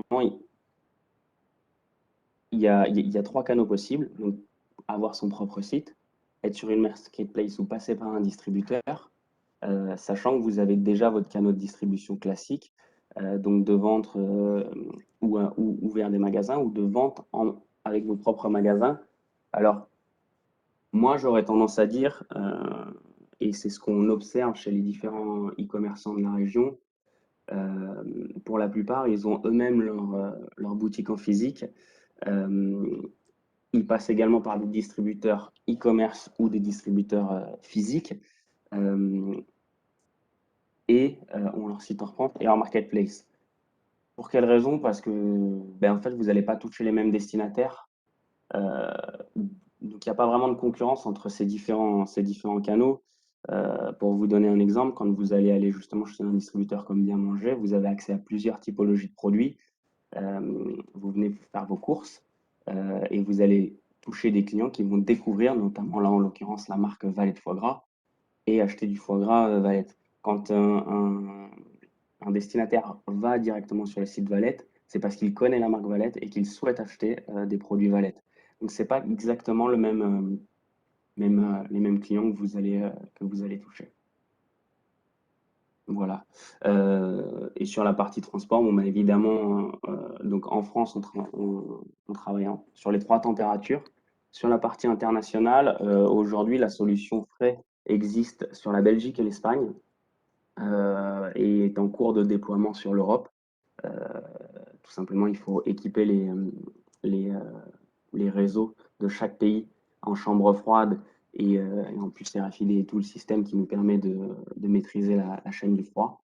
Le reste du monde aujourd'hui est pour l'instant ouvert au transport de produits secs. Je ne sais pas si Mathieu, du coup, tu veux partager toi ton retour d'expérience sur cette partie-là? Ben oui, que dire de Chronofresh à part que depuis, nous, ça va faire maintenant 4 ans qu'on est client chez vous. On a vu l'évolution du service. Moi, je vais être sincère, on a essuyé les plâtres les premières années et ça s'est beaucoup plus arrangé durant ces 2 dernières années. On se sert de ce service-là, que ce soit pour le B2C et pour le B2B. Et nous, on est vraiment sur tous les dires qui s'est passé depuis le début de cet échange, c'est-à-dire qu'on est à la fois sur des marketplaces, on a notre site internet et en plus, on envoie directement par la plateforme vers nos clients B2C et B2B. Donc, nous, sans Chronofresh, ça serait compliqué d'exercer notre travail tous les jours. On a eu énormément de flexibilité pour le mettre en place et ça nous a permis d'en arriver là aujourd'hui. À part ça, rien à ajouter. On travaille main dans la main constamment pour augmenter la qualité du service. La relation client avec Chronofresh s'est beaucoup améliorée encore, je le redis, depuis ces quelques mois. Et il y en avait besoin. On a été entendu et je pense que pour la suite, c'est malheureusement ou heureusement, vous êtes les seuls sur ce circuit-là, mais voilà, il faut. Pour moi, je pense que si quelqu'un travaille dans le frais et qui n'utilise pas Chronofresh, eh ben, c'est dommage parce que ça nous permet de livrer notre poisson ultra frais dans toute la France. Donc, pour vous expliquer, donc je vous expliquerai après par la suite, mais le poisson est pêché le jour même, il est traité et de suite il est expédié. Donc, ça permet de donner du poisson ultra frais à toute personne, même dans des endroits les plus excentrés au milieu de la France. Donc, pour moi, c'est fabuleux. Donc, j'ai rien d'autre à ajouter à ce niveau-là. Monsieur Chapelle, on vous laisse du coup nous présenter un petit peu plus Allez. votre Eh ben, activité. Et du coup, puis, voilà, ouais, parce que c'était l'inverse. Donc, Mathieu Chapelle, côté fiche, donc cofondateur. Donc, nous, on a eu un pari assez fou de gérer l'intégralité de la filiale, donc c'est-à-dire de pêcher, de transformer et d'expédier ben, par le biais de Chronofresh, mais aussi par notre propre circuit de distribution, soit par les départements limitrophes, par nos propres camions, et ensuite dans toute la France. Donc, on peut voir sur la photo donc du poisson nettoyé, vidé et écaillé et sous vide forcément pour le transport. Donc nous, on a un lien direct entre nous pêcheurs et vous consommateurs et aujourd'hui restaurateurs. Donc nous, ça fait depuis 2017 qu'on a créé ça et on a vécu tous les soucis qu'on a pu élaborer et dit depuis le début de cette conférence. Eh bien, on a eu un premier site internet où on a fait confiance à un mauvais prestataire. Ça nous a mis dans l'embarras. On a été obligé de refaire un site internet et au final, eh bien, on n'y retrouve pas la rentabilité nécessaire à certains moments pour pouvoir créer de l'engouement financier à ce projet-là. Mais bon, aujourd'hui, avec le confinement, on a énormément travaillé et puis nous, on est dans un circuit pas classique, justement, avec un coût du poisson variable.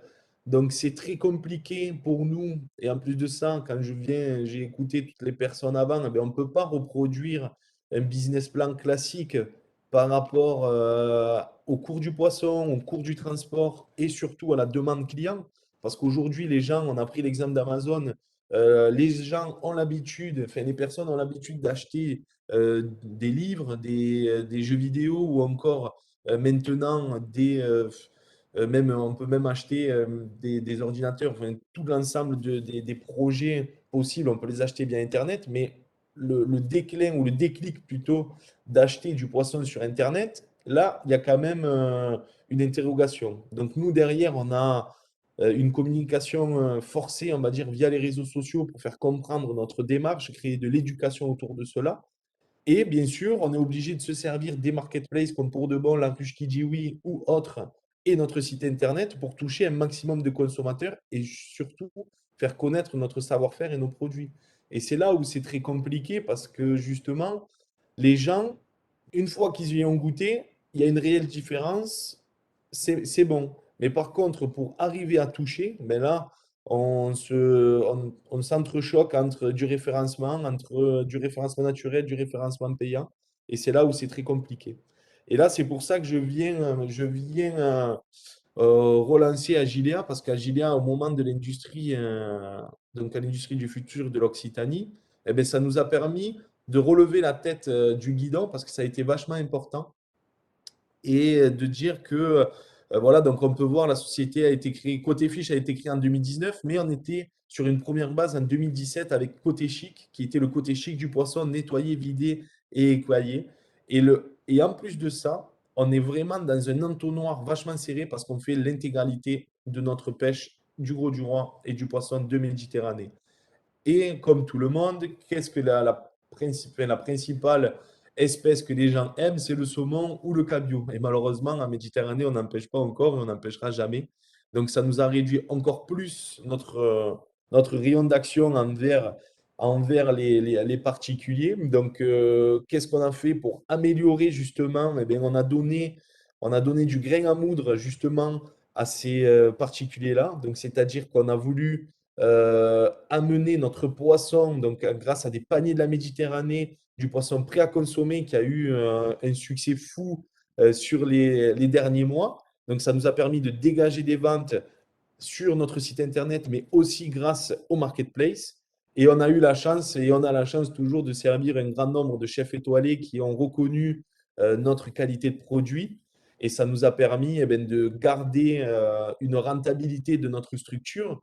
Mais au final, ça n'utilise pas ce site internet. Ça n'utilise pas ce site internet. On est encore sur sur des moyens de prise de commande, etc., un peu archaïques par le téléphone, etc. Mais ça nous permet d'avoir une rentabilité forte d'un côté pour pouvoir continuer à progresser et de donner accès à des personnes particuliers dans toute la France grâce à notre service.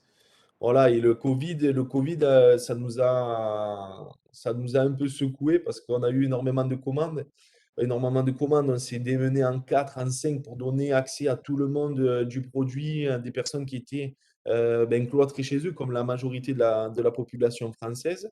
Et ça nous a permis quand même de faire connaître notre marque, nos produits locaux de qualité, parce que moi, je demande et je crie haut et fort que tout le monde aille vers le producteur local parce que ça fait maintenir une économie et surtout, ça fait connaître des produits de qualité. De qualité. Donc voilà. Donc nous, nos valeurs de société familiale, de produits frais, même pas de produits frais, extra frais. Et en plus de ça, on y a mis tout notre savoir-faire concernant la consommation, la transformation. Et là, aujourd'hui, eh bien, on va essayer de donner l'accès à… Moi, mon rêve, ça serait de donner du poisson à mon neveu qui est à l'école à 50, même pas à 5 km de notre port. Et du coup, ça sera la prochaine évolution. Et on se servira encore de ChronoFresh, je pense, sur ce type de clientèle. Et voilà, mais je passe la main à Jean-Charles qui va conclure sur ce que l'industrie du futur nous a apporté. Bonjour à tous. Sur ce que l'industrie du futur a apporté à côté fiche, je laisserai Mathieu compléter. Non, en fait, l'idée qu'on avait sur cette présentation-là, c'était de vous faire un retour d'expérience de ce que les entreprises vivent sur un accompagnement industrie du futur. Donc Agilea, juste très rapidement pour vous préciser, en fait, Agilea est un des 7 architectes retenus par la région Occitanie sur l'accompagnement industrie du futur phase 1, phase 2. Donc, on a eu l'opportunité de rencontrer et d'accompagner côté fiche. On a d'autres clients dans la région d'ailleurs qui sont sur le site e-commerce, notamment Gearlet qui fait des guirlandes solaires et des guirlandes électriques. Voilà, aussi sur une stratégie peu digitale, en grande partie digitale. Voilà, donc Agilea, rapidement, en fait, on est un consortium d'une vingtaine de consultants très opérationnels sur le terrain et spécialisés sur différentes fonctions. Donc, il y a la distribution dont on parle aujourd'hui, mais il peut y avoir la gestion des ateliers, il peut y avoir la gestion des approvisionnements, la gestion des systèmes d'information, la mise en place des ERP, voilà, différentes problématiques qui peuvent se présenter aux entreprises. Rapidement, pour reprendre sur côté fiche, ce qu'il faut spécifier, c'est que l'entreprise, en fait, a une stratégie qui est au-delà de la stratégie e-commerce, et ça a été dit tout à l'heure, hein, qui est multicanal, et notamment sur la distribution en B2B, notamment sur la restauration en foyer, donc tout ce qui est RHF, et restauration collective notamment. Donc, il y a une vraie problématique de transformation et de transformation du produit frais et ultra frais qu'est le poisson pour permettre de toucher d'autres circuits. Cette stratégie est multicanal et pas que sur le B2C e-commerce. Donc, il y a toutes ces stratégies-là qu'on a posées. Donc, en fait, nous, on accompagnait l'entreprise rapidement. Donc, je ne vais pas m'attarder dessus. Vous avez tous les slides qui présentent en fait les différents rendus qu'on peut avoir sur un accompagnement industrie du futur. Ce qu'on propose, nous, côté Agilea, c'est de rencontrer les entreprises et quand on a des entreprises de petite taille, pas péjoratif, hein, mais ça nous permet de rencontrer tous les acteurs dans l'entreprise. Donc, on passe beaucoup de temps dans l'entreprise à discuter avec les gens, à échanger avec eux sur la base d'une trame d'analyse sur un diagnostic 360. On a 7 angles rapidement, hein, 7 angles d'analyse de l'aspect stratégique, l'aspect digital, l'aspect performance industrielle, performance organisationnelle, la partie environnement, tout ce qui est RSE, dont a parlé Anne tout à l'heure, qui est important, qui est vraiment important sur ce diag-là, l'accompagnement humain et le modèle économique. Donc là, vous avez en fait un résultat d'un diag 360 qui permet de tracer en fait les points de progrès qu'on peut avoir sur l'entreprise et commencer à tracer en fait une feuille de route. Donc l'objectif de cette phase 1 sur lequel on intervient auprès d'entreprises de divers secteurs, c'est vraiment de tracer la feuille de route pour permettre à l'entreprise de prendre conscience des points de progrès qu'elle a pour faire évoluer son activité et se développer. Donc, si vous pouvez juste passer très rapidement, parce qu'il y a d'autres exemples. Et voilà, donc on a des recommandations selon plusieurs piliers, donc améliorer la visibilité, asseoir la continuité numérique, piloter la production, parce que c'est un des axes importants. On parle beaucoup d'agroalimentaire, mais les produits alimentaires, avant de les vendre, il faut les transformer. Et ça ne se fait pas tout seul, donc il y a quand même toute une problématique industrielle derrière et qui est fondamentale. Donc, toutes les entreprises que nous, on a accompagnées ont cette vision industrielle de transformation du produit. On n'est pas uniquement sur de la distribution, on est également sur une phase de transformation. Donc, poser l'organisation, on a parlé des modèles économiques, donc on a un certain nombre de points de progrès et de points d'action qui sont engagés sur les modèles économiques. Et tout ce qui est certification et qualité, qui sont fondamentales quand on parle d'agroalimentaire et quand on va toucher des clients finaux qui vont consommer vos produits, c'est plus que stratégique. Donc, juste pour le dernier slide, je pense. Voilà, donc là, on a en fait une priorisation des actions qui nous permettent c'est une trame assez classique, hein, mais qui nous permet en fait de poser les points d'action qu'on va avoir à mener, en tout cas que l'entreprise va avoir à mener, et qui peuvent amener en fait à une phase 2. Et cette phase 2, elle va être plus opérationnelle sur la mise en place d'actions.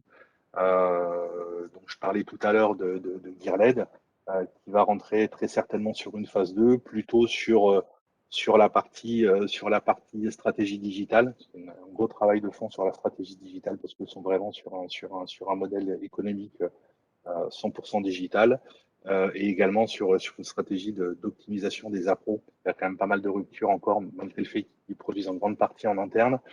Ils ont encore des problématiques d'approvisionnement, donc voilà, des difficultés à répondre aux clients.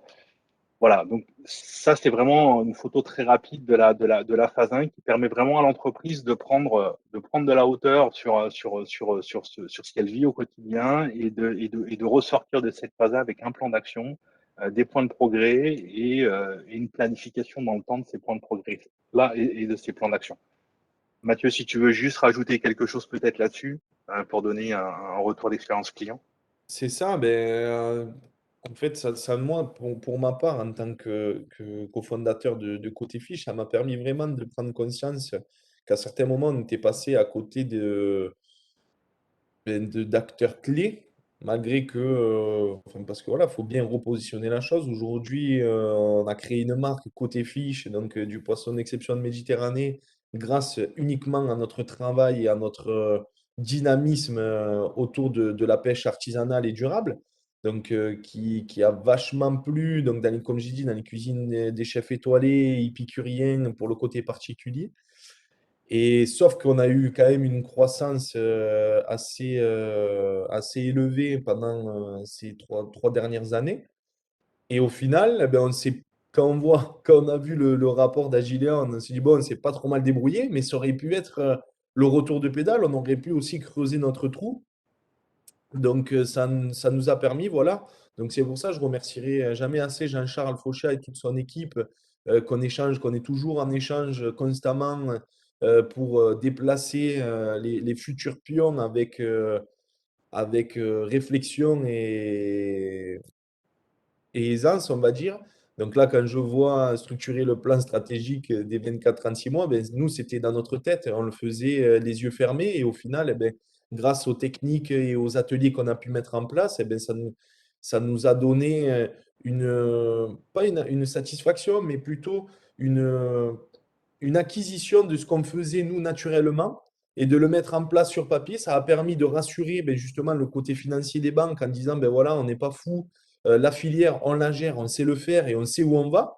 Donc, ça nous a donné vraiment de la crédibilité en face de nos acteurs, que ça soit ben, nous, nos familles, parce que les familles, quand on a quand même secoué un peu les traditions en faisant du poisson sur Internet, on est capable de prendre un camion et de partir à l'autre bout de la France pour livrer un partenaire, ou etc. Ben ça, ça tient que par du dynamisme. Et des fois, eh ben, on oublie les grandes lignes de l'entrepreneuriat et les grandes lignes du développement classique. Mais au final, ça nous a permis de re-rentrer sur un chemin et qui nous a aidés et qui continue à nous aider tous les jours. Voilà, j'ai pas plus à dire par rapport à ça.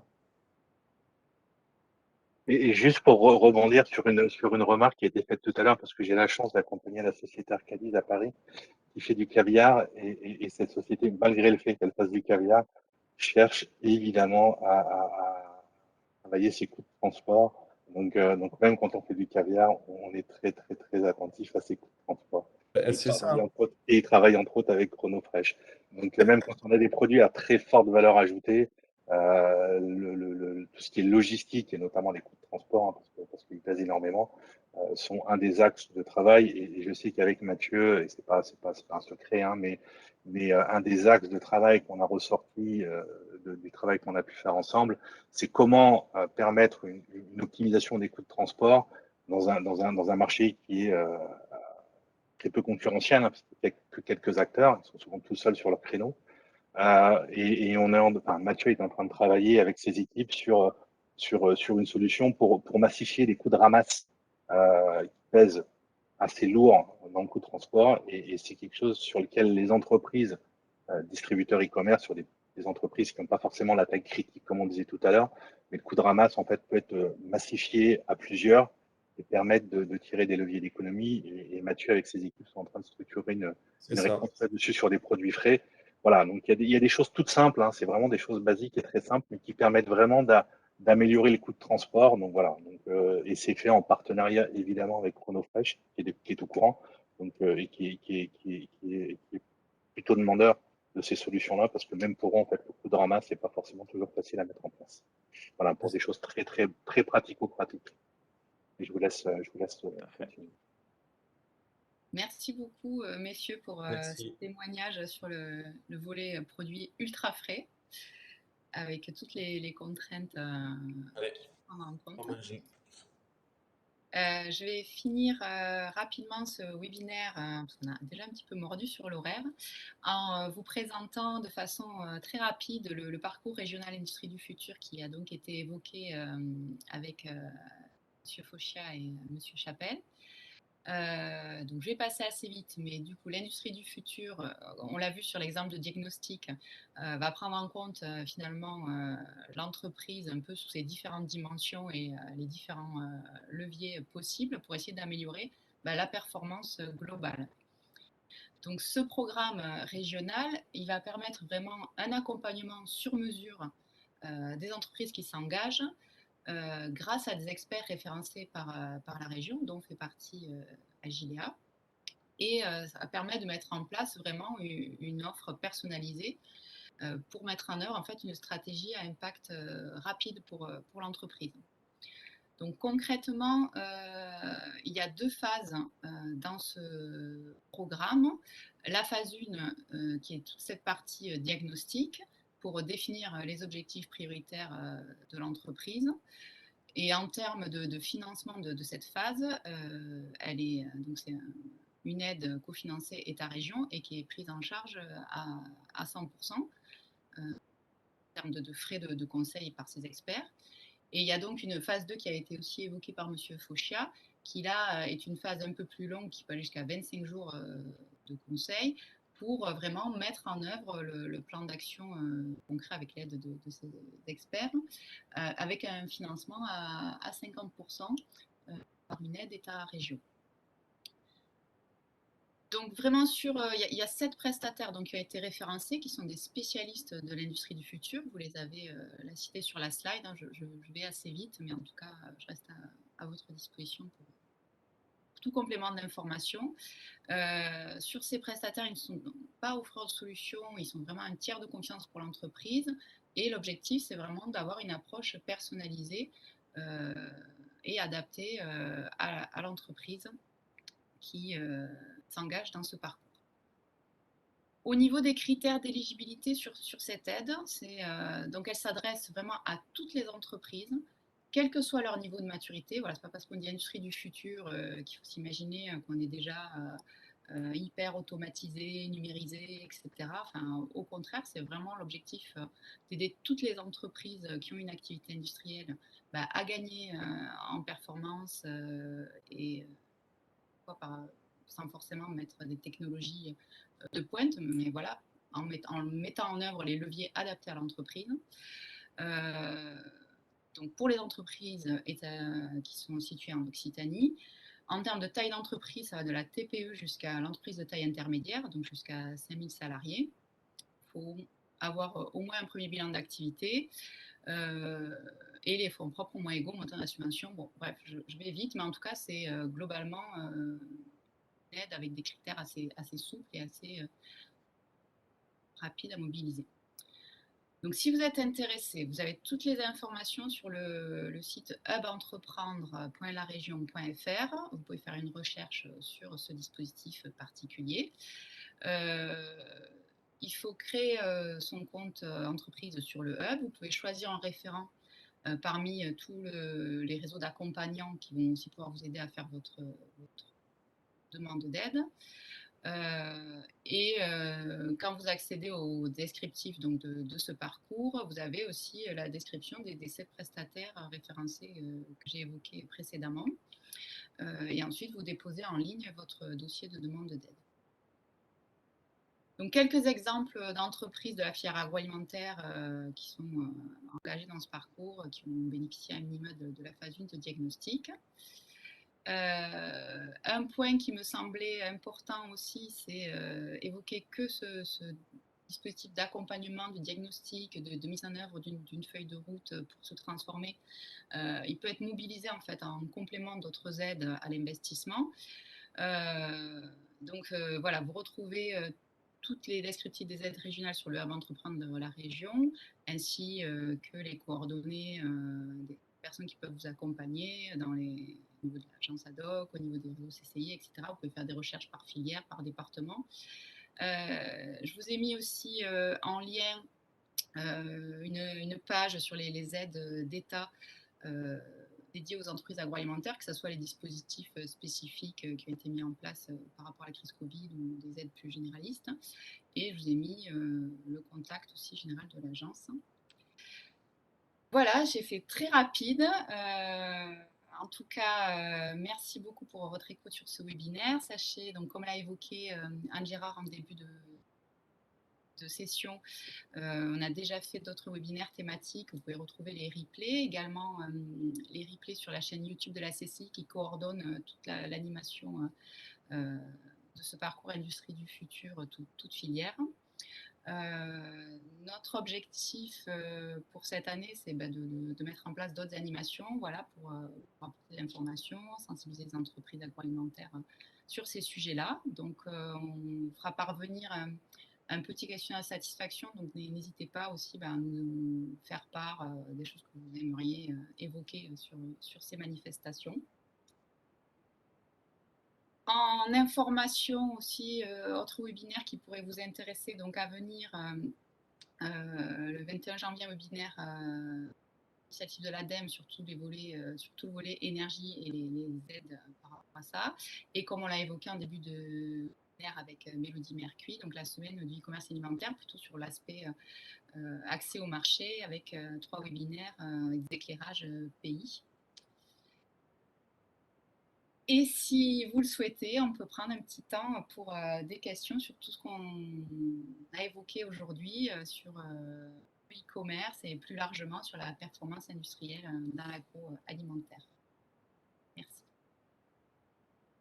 Il y avait une question là de Péril pour un ERP, mais c'est pas tellement, enfin c'est un petit peu hors sujet par rapport à aujourd'hui, sur le choix d'un ERP dans une entreprise de type charcuterie, type traiteur ou charcuterie.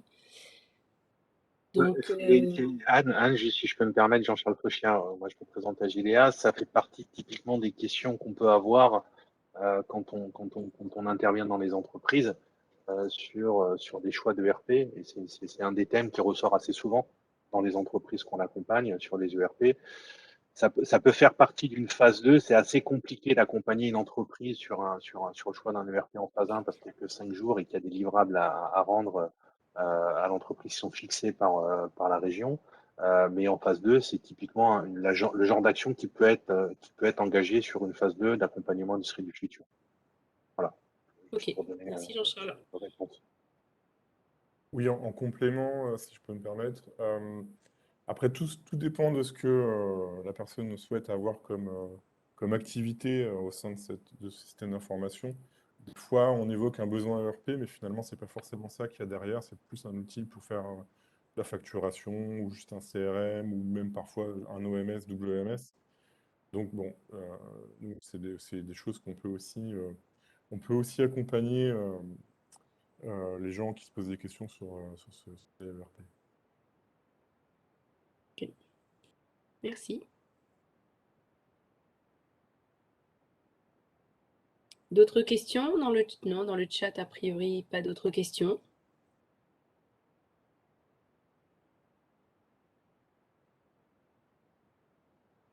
C'était parfaitement clair. Bon, écoute, Aude, on peut dire le mot de la fin? Ben, en tout cas, un grand merci à tous les intervenants pour leur témoignage aujourd'hui. Et merci à tous les participants. Comme on vous l'a dit, hein, on vous envoie le support, donc vous aurez les coordonnées des uns des autres. Donc n'hésitez pas après à prendre des contacts si besoin pour avoir plus de précision. Eh bien, merci à tous et on reste à votre disposition pour tout complément. Et puis, on sera amené à se revoir. On va organiser d'autres webinaires cette année sur d'autres sujets. Donc, n'hésitez pas à nous suivre et revenir. On fidélise.